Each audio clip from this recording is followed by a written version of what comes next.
Wasn't the best behaved child, so I moved around home to home.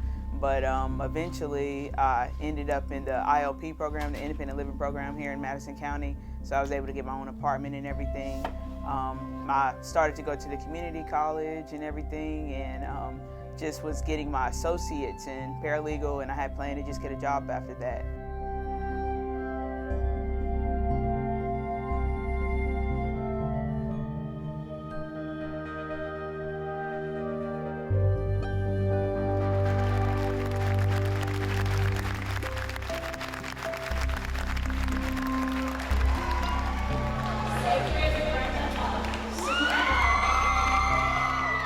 I recently got accepted into George Washington University Law School, and I'm pretty certain I'll matriculate there.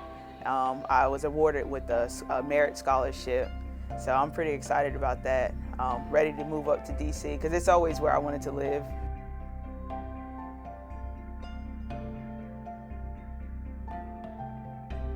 And even for like other foster children, I think it's important to see that you don't have to be a product of your environment. You can go in a different direction. It's much harder. Like I don't tell people, oh, just wish it and it'll happen, because it's certainly not like that. It takes more work.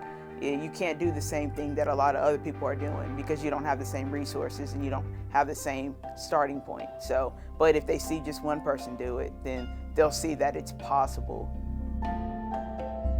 Firsthand, it's the resources. I know with my first Kids to Love scholarship, it purchased my books while I was at Calhoun.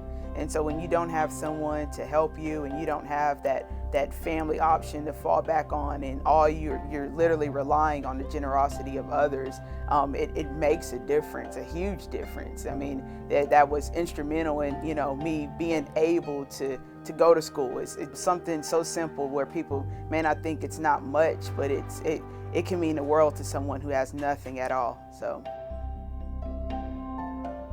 real simple, don't get discouraged. There was plenty of times where I wanted to give up, and I was so down at very low points, just flat out depression, because I felt like everything was unfair. And even like with my younger sister, I always tell her, you can't focus on who's not in your life, because you look around, there's gonna always be something you may not have that you want, but it's kind of different when you're telling that to a child about their mother or something.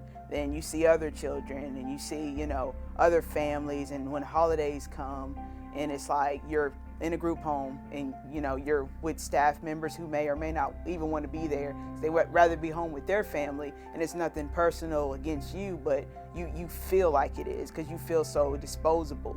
So I would just say that, don't get discouraged. And, the way I see it now is that if you just keep going, then you can break the cycle.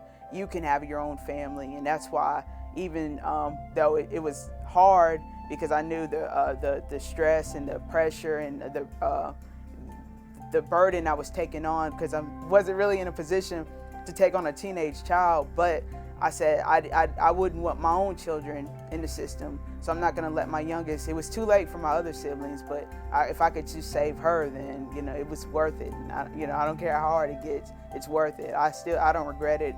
And the same thing with the children who are still in the system. Even though you have to go through it, if you just keep striving, then you can eventually be in a position to help. Because when I was 16 years old, my sister's age, I never imagined having custody of her or being able to help anyone, because I couldn't help myself at that point.